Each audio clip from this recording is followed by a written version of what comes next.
अर्चाली राष्ट्रवादीचे प्रमुख नेते जे आहेत ते सगळे मुख्यमंत्र्यांकडे गेलेले आहेत। आमदारांसोबतची बैठक झाली। या बैठकीमध्ये ठराव मांडण्यात आला आणि सुनेत्रा पवार यांची गटनेतेपदी निवड जी आहे ती करण्यात आलेली आहे आणि हे पत्र घेऊन सगळे नेते जे आहेत ते मुख्यमंत्र्यांच्या इथे पोहोचले आपल्याला पाहायला मिळतात। मुख्यमंत्र्यांना हे पत्र जे आहे ते दिलं गेलेलं आहे आणि त्यानंतर मुख्यमंत्री आपल्या सहीचं पत्र जे आहे ते राज्यपालांना देतील आणि राज्यपालांना विनंती केली जाईल की सुनेत्रा पवार यांना उपमुख्यमंत्रीपदी जे आहे ते त्यांची शपथ जी आहे ती घेण्यात यावी अशी विनंती राज्यपालांना केली जाईल।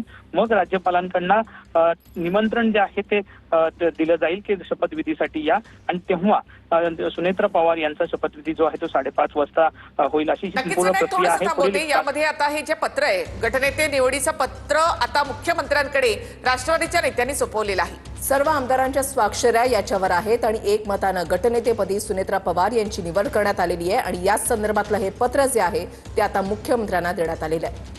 मुख्यमंत्री देवेंद्र फडणवीस यांच्याकडे हे पत्र राष्ट्रवादीच्या नेत्यांनी दिलंय।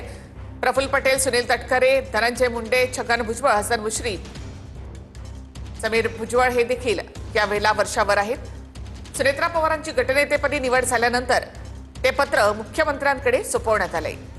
ही प्रक्रिया असते, प्रोटोकॉल असतो तो आता पूर्ण करण्यात आलेला आहे आणि संध्याकाळी 5 वाजता सुनेत्रा पवार या पहिल्या महिला उपमुख्यमंत्री पदाची शपथ घेतील। मुख्यमंत्री निवासस्थानाहून एक पत्र आता राज्यपालांकडे पाठवलं जाणार आहे। मुख्यमंत्री उपमुख्यमंत्री पदासाठी राज्यपालांकडे शिफारस करतील।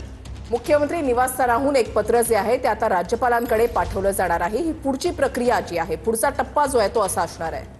तर आता महायुतीमध्ये एकूणच सरकारमध्ये सुनेत्रा पवार या सहभागी होणार आहेत आणि उपमुख्यमंत्री म्हणून त्या शपथ घेणार आहेत। पुन्हा एकदा जाऊयात आमचे प्रतिनिधी विनायक दावरुम यांच्याकडे। विनायक, आपण पाहिलं की आता एक पत्र मुख्यमंत्र्यांकडून राज्यपालांकडे पाठवलं जाईल आणि सुनेत्रा पवार यांचा शपथविधी 5 वाजता होईल।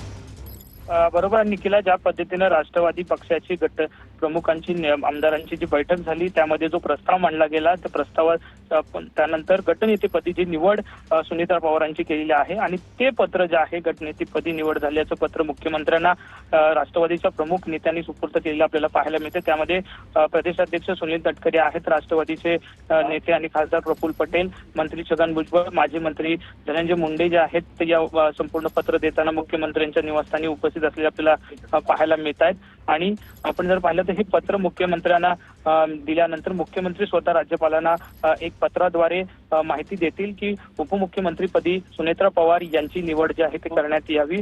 मग राज्यपाल हे पत्र स्वीकारतील। राज्यपाल पत्र स्वीकारल्यानंतर शपथविधीसाठी बोलावणं जे आहे ते येईल आणि शपथविधीसाठी बोलावणं आल्यानंतर आतमध्ये त्यांचा शपथविधी सोहळा जो आहे तो संध्याकाळी आपण जर पाहिलं 5-5:30 दरम्यान पार पडेल।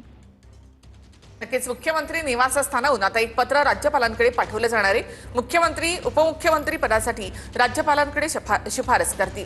राष्ट्रवादी काँग्रेसचे सर्व हे पहिल्या फळीमधले नेते त्यांनी सर्व आमदारांच्या स्वाक्षरीचे पत्र मुख्यमंत्री देवेंद्र फडणवीस यांच्याकडे दिलेलं आहे आणि आता मुख्यमंत्र्यांकडून उपमुख्यमंत्री पदासाठी हे पत्र जे आहे एक पत्र जे आहे ते राज्यपालांकडे पाठवलं जाईल। मुख्यमंत्री देवेंद्र फडणवीस यांच्या मंत्रिमंडळामध्ये आता उपमुख्यमंत्री म्हणून सुनेत्रा पवार या सहभागी होणार आहेत। गटनेतेपदी निवडीचं पत्र मुख्यमंत्र्यांना देण्यात आले। राष्ट्रवादीचे नेते वर्षावर काही वेळापूर्वी पोहोचले। मुख्यमंत्र्यांची त्यांनी भेट घेतलेली आहे आणि हे पत्र त्यांनी मुख्यमंत्र्यांना दिलं आहे।